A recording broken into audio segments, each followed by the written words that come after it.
بسم الله والصلاة والسلام على رسول الله وعلى آله الطاهرين أما بعد اللهم اشرح لي صدري ويسر لي أمري واحلل عقدة من لساني يفقهوا قولي. Donc une vidéo sur une religion qui a peut-être une origine dans le pur monothéisme, c'est le zoroastrisme ou comme on dit en arabe al-majous. Et il faut savoir que al-majous sont cités nommément dans le Coran au même titre que le sabéisme. Donc nous allons regarder cette vidéo et comme d'habitude nous allons décrypter Inch'Allah et commenter. Bismillah.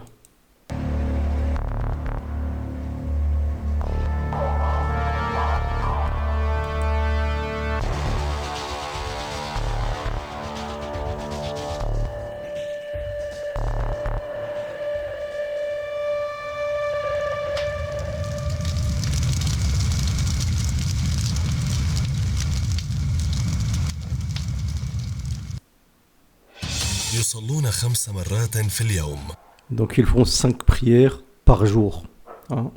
Et il faut savoir que les Sabéens, c'est pareil. Au point où lorsque le prophète Mohammed sallallahu alayhi wa sallam et les compagnons sont convertis à la Mecque, les Mécois ont demandé au prophète Asaba'ta, est-ce que tu es rentré? Est-ce que tu n'es, c'est pas comme certains ont dit, est-ce que tu es converti?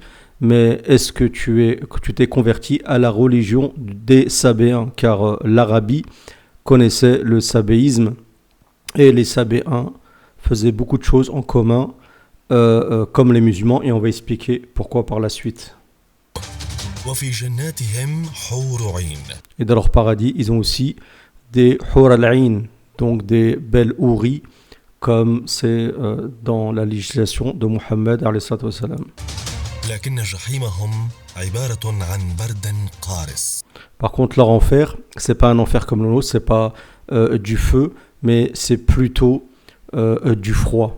Et peut-être ceci s'explique par le fait que tout simplement, eux, ils adorent, ils sacralisent le feu comme étant une représentation de la manifestation divine, comme le font d'ailleurs certains chrétiens avec la personne de Jésus de Isa alayhi salam.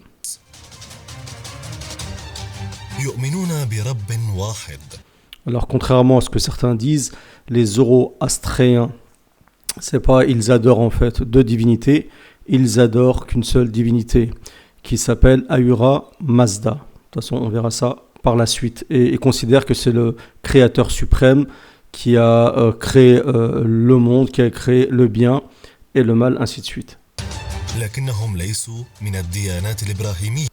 Donc ils ne font pas partie des religions dites abrahamiques comme le christianisme, comme les chrétiens, comme le christianisme et le judaïsme. Et aussi en réalité le sabéisme, si on affilie ceci par exemple à Yahya, car le sabéisme se divise en plusieurs parties.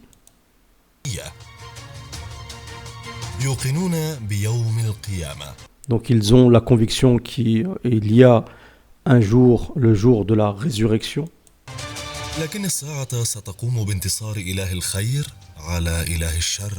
Mais ils considèrent qu'il y a un combat donc, entre le bien et le mal. Et donc le bien est représenté par Ahura Mazda, qui est le créateur suprême, le Dieu qu'ils adorent.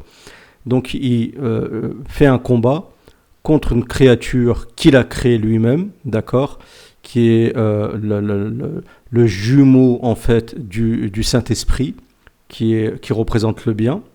Et donc ce Saint-Esprit mâle qui représente le mal s'appelle Pehlevi Ahriman. Et c'est ce qui représente en fait le mal chez les zoroastriens. Donc il y a un combat perpétuel entre le bien et le mal. Mais à la fin, vers la fin des temps, ils disent que c'est le bien qui va gagner, qui aura le dessus.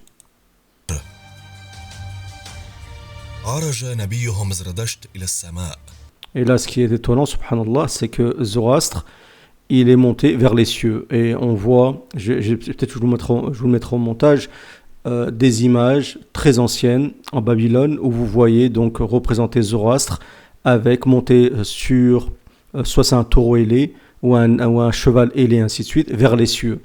Et il a donc son mi'raj qu'il a fait vers les cieux, correspond en beaucoup de points en celui qu'a fait Mohammed Nabi sallallahu alayhi wa sallam dans les cieux. Lorsqu'il a vu l'enfer, lorsqu'il a vu le paradis, même lorsqu'il a vu la place d'Al-A'raf, qui est une place entre les deux, ceux qui ont des hasanat et des sayyi'at qui sont équivalentes, qui sont équivalents.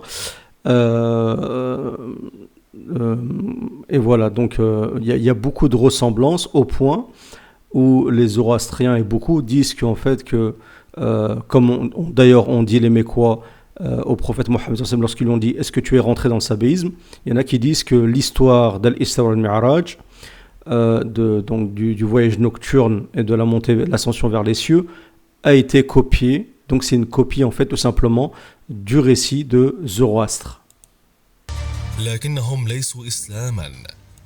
Mais ce ne sont pas des musulmans.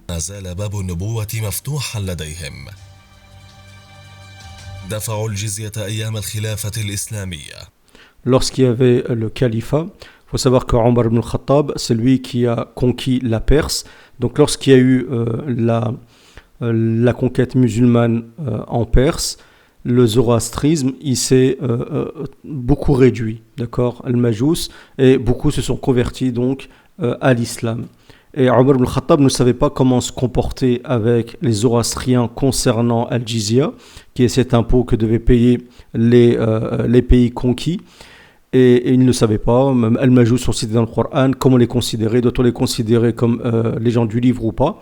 Et donc il a posé la question à Abdurrahman ibn Auf, qui lui a répondu j'ai entendu le prophète dire sunnu bihim sunnata al-kitab, donc appliquer sur eux la tradition des gens du livre. Et les ulama expliquent que cela concerne une généralité qui vise une spécificité. Bon, c'est une règle de jurisprudence de base de usul al-fiqh, qui veut dire en réalité que ici c'est appliqué sur la tradition des gens du livre, mais uniquement concernant l'impôt al-jizya, et non pas toutes les autres spécificités qui nous lient aux gens du livre.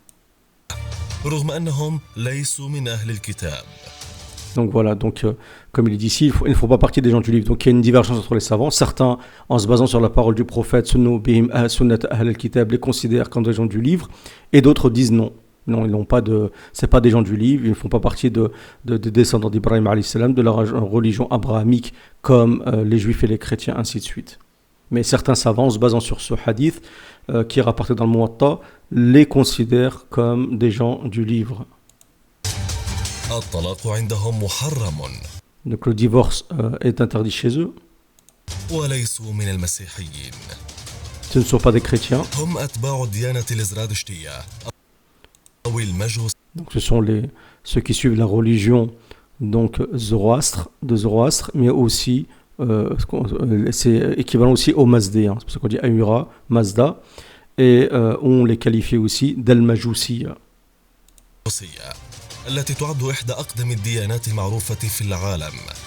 Et c'est une des plus anciennes religions, d'accord, qui remonte de plus de 3500 ans, d'accord. Et il faut savoir que j'ai remarqué qu'il y a beaucoup de similitudes.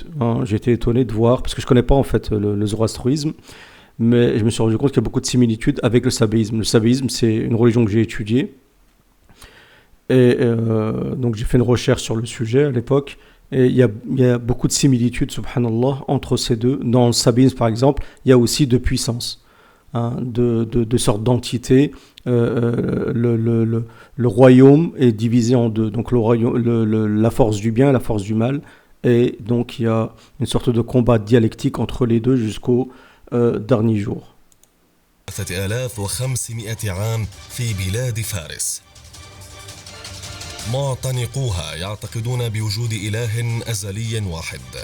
Donc ils croient en un seul Dieu, d'accord, éternel. Donc, comme on a dit tout à l'heure, Ahura Mazda.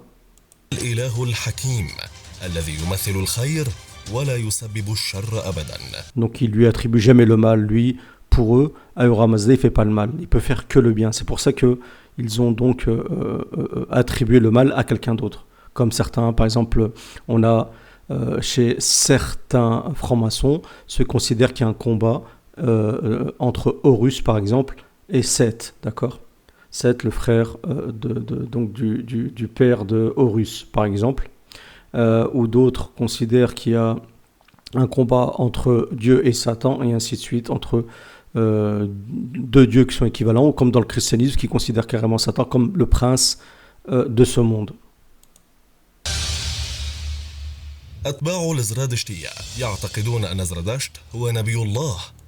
Donc eux, ils considèrent Zoroastre comme un prophète, d'accord, un prophète de Dieu. Donc lui, il a été ordonné prêtre.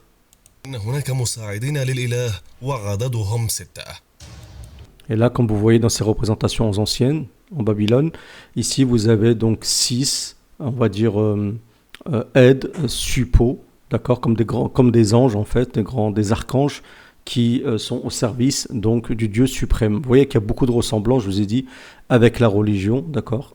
Il y a eu des falsifications et j'expliquerai pourquoi, des altérations.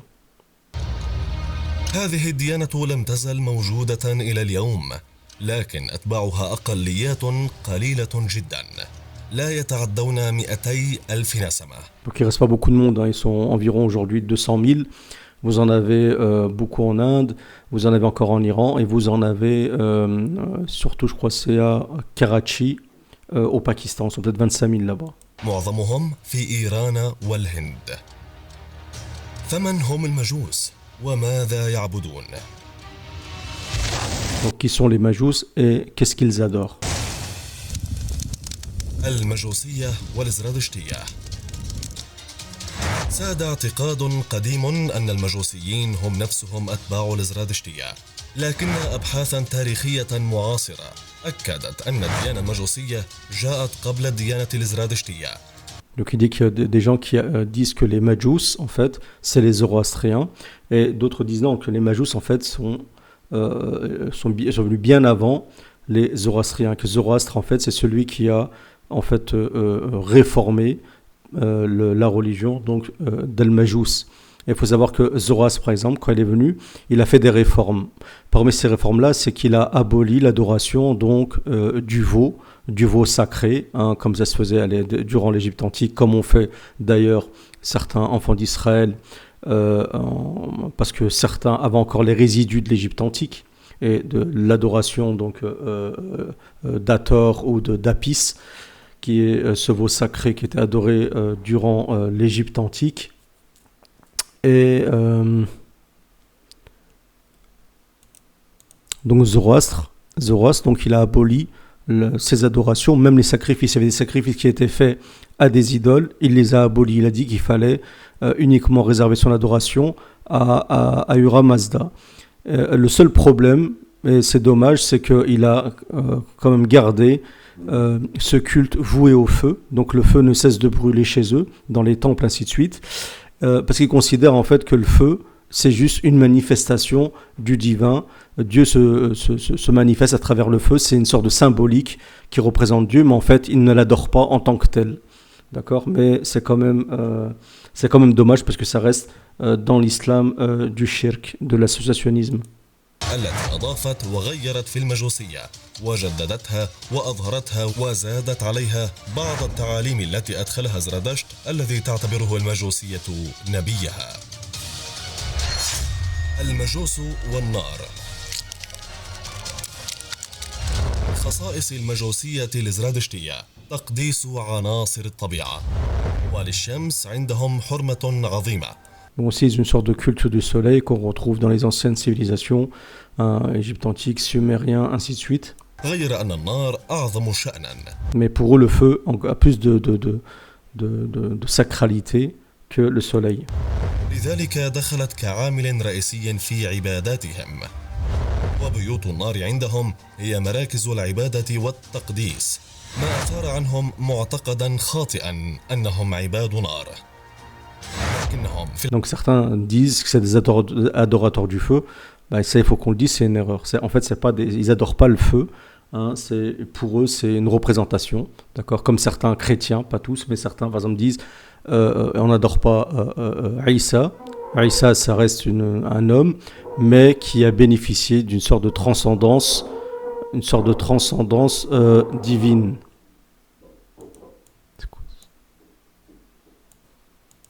Donc certains disent que donc Isa alayhi salam c'est uniquement donc la représentation en fait de la manifestation divine, d'accord, et c'est pas Isa qu'ils adorent en fait directement. Bon, ça c'est pas tous les chrétiens.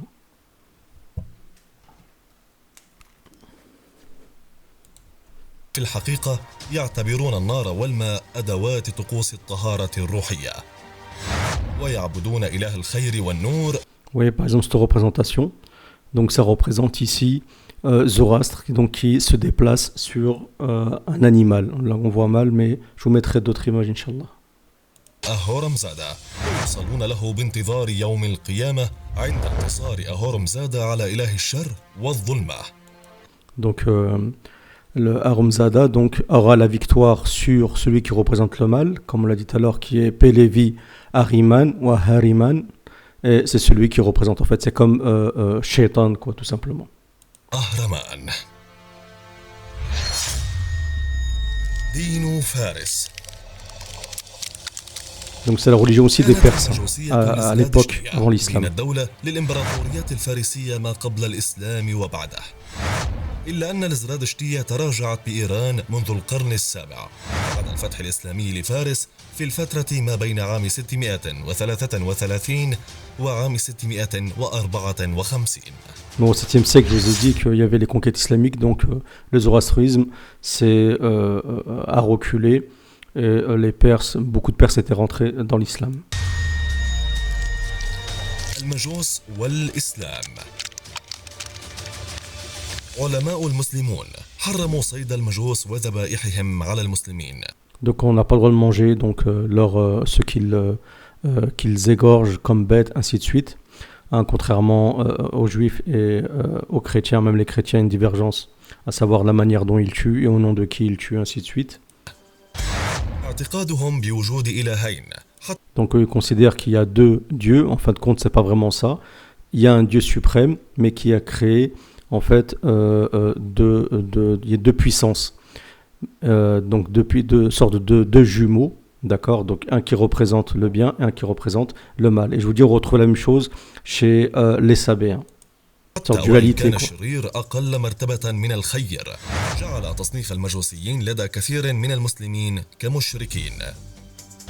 Et d'ailleurs, c'est pour ça que les musulmans considèrent les Zoroastriens comme étant des associateurs, parce qu'ils adorent en fait deux entités. Mais en fait, c'est pas exactement ça, mais en tout cas, d'apparence, c'est ça.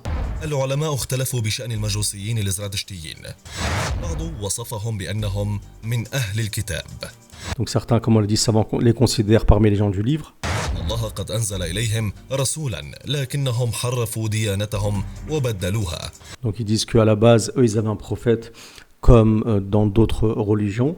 Mais malheureusement, il y a eu une altération après la venue de ce prophète. C'est ce qui arrive souvent, et c'est ce qui est souvent arrivé dans l'histoire. D'ailleurs, le meilleur exemple, c'est Isa alayhi salam qui est venu avec le pur monothéisme, en appelant à l'adoration du Père, qui est Allah Azza wa Jal. C'est une formule en fait thoratique. Et les gens sont tombés dans l'altération et sont passés donc de l'adoration d'un Dieu unique en lui associant un Fils, un Saint-Esprit, ainsi de suite. Il y en a qui associent aussi la mère, et c'est ce qu'on retrouve aussi dans, je vous ai dit, différentes idéologies et croyances, comme on a dans l'Égypte antique, avec par exemple, certains considèrent que la mère de Dieu c'est Isis, et ainsi de suite. لكن آخرين قالوا بأن المجوسيين ليسوا من أهل الكتاب لكنهم يعاملون معاملة أهل الكتاب في دفع الجزية. Bon, ça je l'ai dit. Hein. ورد ذكر المجوس مرة واحدة فقط في القرآن الكريم في سورة الحج. Donc les Zoroastriens sont cités uniquement une seule fois dans le Coran, d'accord, dans la sourate al-Hajj. وذلك في قوله تعالى إن الذين آمنوا والذين هادوا والصابئين والنصارى والمجوس والذين أشركوا إن الله يفصل بينهم يوم القيامة إن الله على كل شيء شهيد. Donc on va s'arrêter sur ce verset qu'on va méditer. Donc ceux qui ont cru, donc les croyants, alladhina amanu, donc les musulmans, qui sont monothéistes, walladhina hadu, ensuite vient ceux qui ont suivi la voie droite selon la religion de Moussa alayhi salam, d'accord, donc c'est les juifs, Donc ils disent que Yahoud vient de Alladhina Hadu, qui ont demandé la guidée. Ensuite vous avez As-Sabi'in, d'accord, Wan Nasara wal Majus, Walladhina Ashraku. Alors je crois qu'il y a... Attendez, je vais vérifier le verset. Donc dans ce verset, vous avez donc Alladhina Hadu, comme on l'a dit, Was-Sabi'in, les Sabéens. Il faut savoir que les Sabéins se divisent en deux parties. Vous avez, comme les ulama le disent, As-Sabi'un, donc Al-Mushrikoun, les Sabéens associateurs, et As-Sabi'un Al-Hunafa, les Sabi'un monothéistes. Donc les Sabéens monothéistes passent juste après donc les Juifs en termes de proximité avec les musulmans. Ensuite, vous avez Nasara, parce que les Nasara, ils associent le Fils, même si certains disent que c'est pas une adoration, c'est pas une adoration totale. L'adoration est réservée au Père, mais il y a une transcendance, ainsi de suite. D'ailleurs, comme on trouve chez certains soufis panthéistes qui considèrent que Dieu se transcende dans certains shirs, ou carrément dans toutes les créatures, comme le disait Ibn al-Arabi ou al-Hallaj.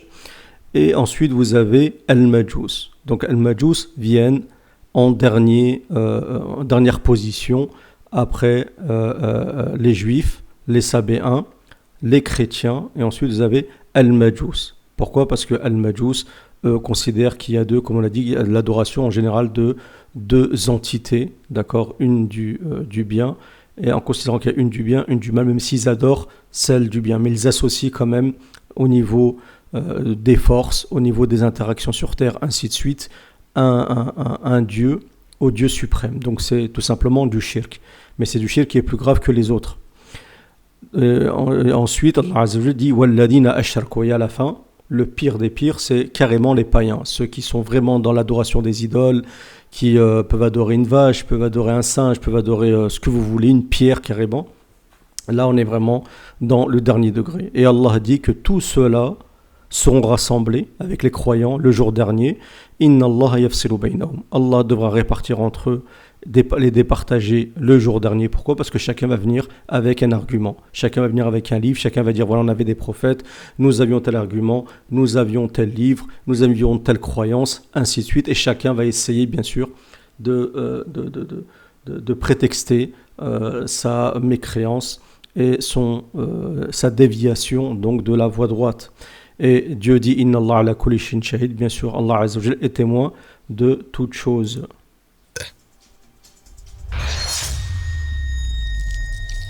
عقائد الزرادشتيين.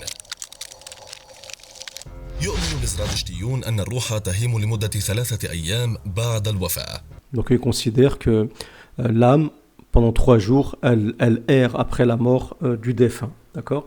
Et il faut savoir aussi que les zoroastriens, ils ont aussi sorte de dogme qu'on appelle ça de la réincarnation.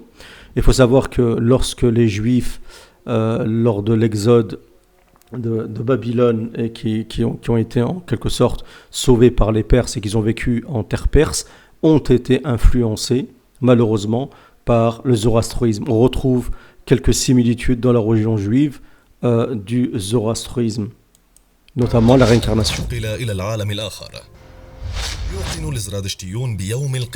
Donc ils croient au jour dernier, Yom al-Qiyamah.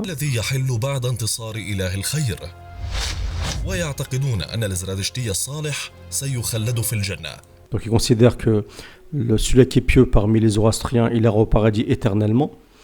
Et ils considèrent que l'enfer n'est pas éternel. Donc il y aura un châtiment en enfer pour eux, leur enfer. Donc le paradis, c'est la maison des champs. Ils appellent ça la maison des champs. Et l'enfer, je crois que c'est... J'ai oublié, l'enfer, c'est la maison du mensonge, mais j'ai oublié comment ils appellent ça. إلى جانب زرادشت وسيتمتع بالحوريات اللواتي يعملن كمضيفات استقبال في الجنة. Donc là, ils profiteront aussi des houris, comme on a aussi dans l'islam. في حين أن الفاسق سيخلد في الجحيم إلى جانب الشيطان. Et le dévergondé, donc, ira en enfer à côté de Harman, qui est le Satan. Mais pas éternellement. العذاب في جحيم المجوس لا يشبه العذاب لدى أي دين آخر. فلا نار في جحيمهم بل هو عبارة عن منطقة باردة. Donc pour eux, comme on l'a dit, le châtiment c'est un froid extrême, d'accord, avec des bêtes sauvages, ainsi de suite. À mon avis, c'est juste parce qu'eux, ils sacralisent le feu, donc pour eux, c'est pas logique que le châtiment soit le feu. أنواع من الحيوانات المتوحشة التي سوف تعاقب المذنبين.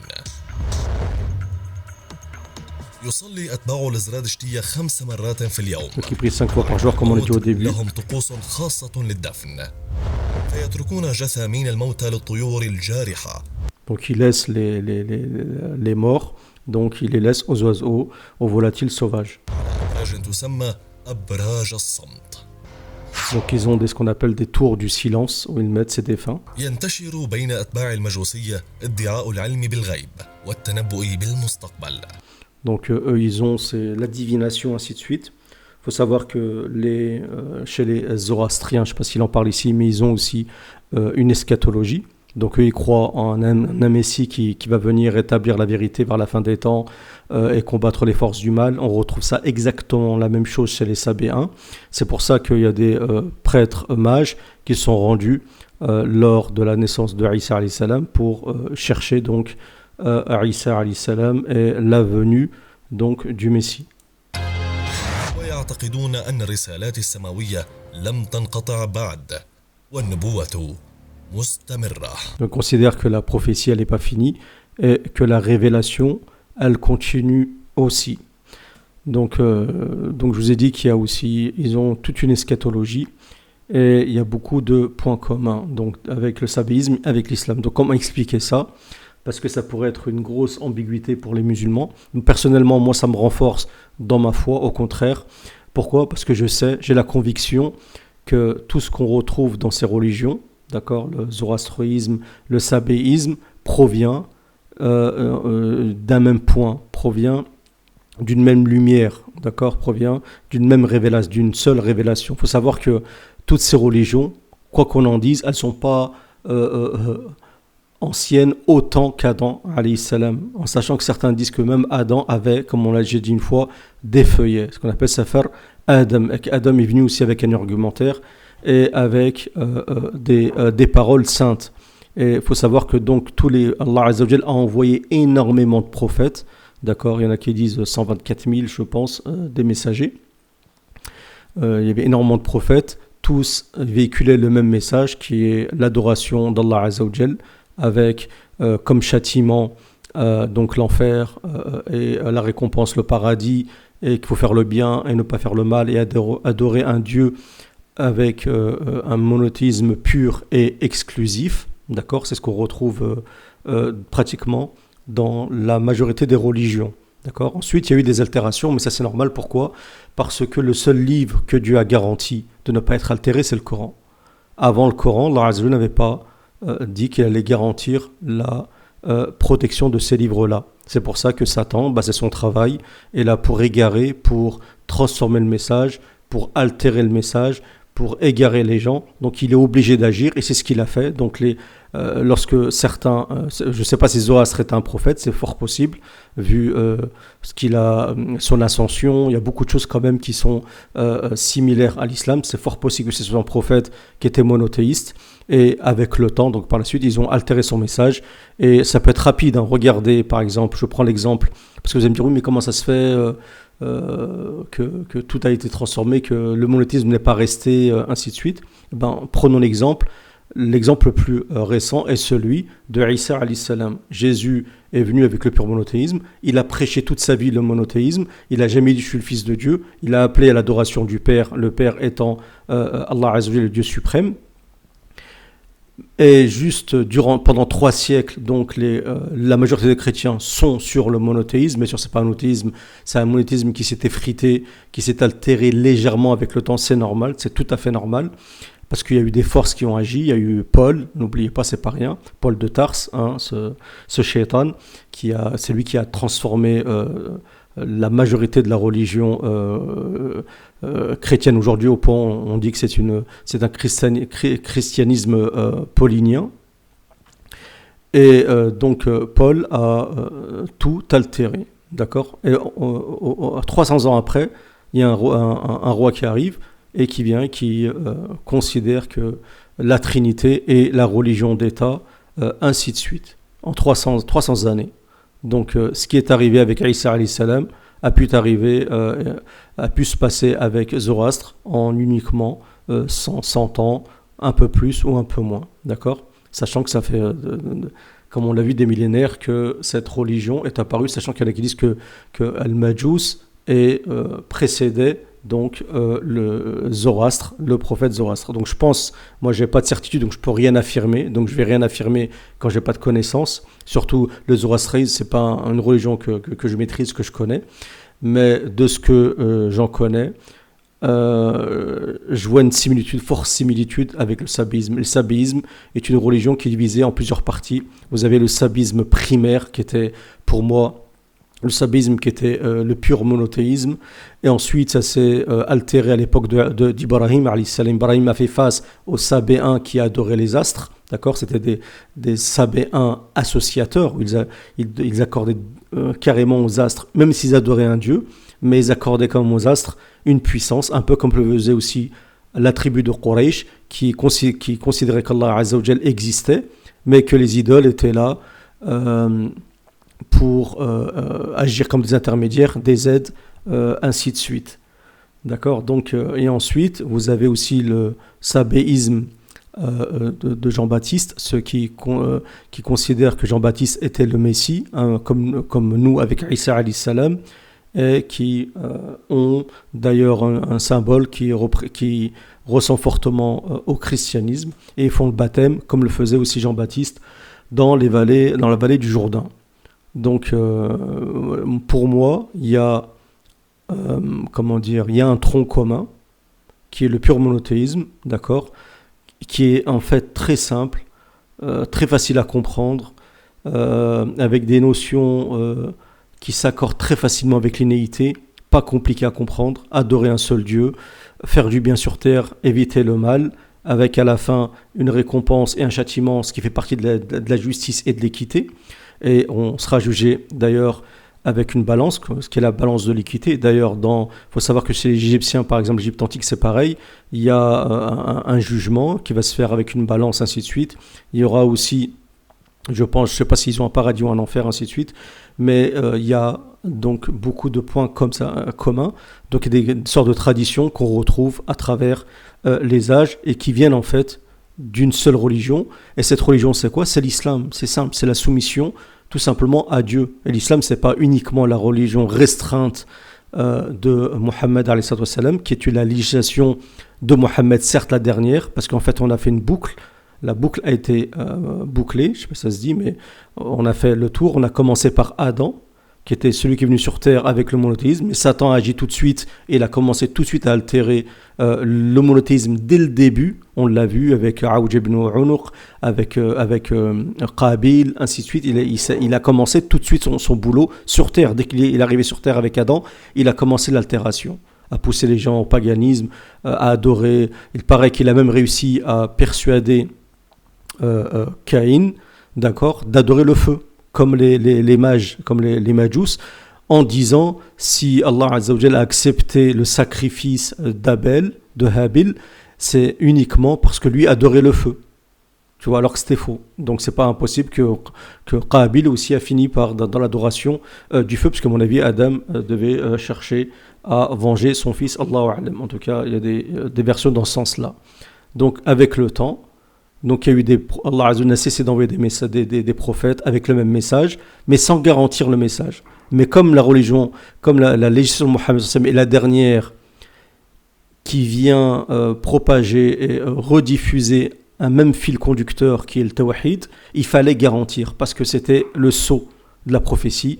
On arrive vers la fin, donc il fallait que le dernier message soit préservé. Et c'est le rôle justement de l'islam, c'est de montrer aux gens qu'en fait, ce fil conducteur, ce socle commun, qui a été altéré par Satan, n'est autre que l'adoration d'un Dieu exclusif, d'une adoration exclusive d'un Dieu suprême, et qu'on adore seul, sans associer, ainsi de suite. Et c'est une logique, on peut pas, il n'y a pas plus logique que ceci. Donc on pourrait encore s'étaler sur le sujet, mais après la vidéo sera trop longue. Donc j'espère que cette vidéo vous aura plu.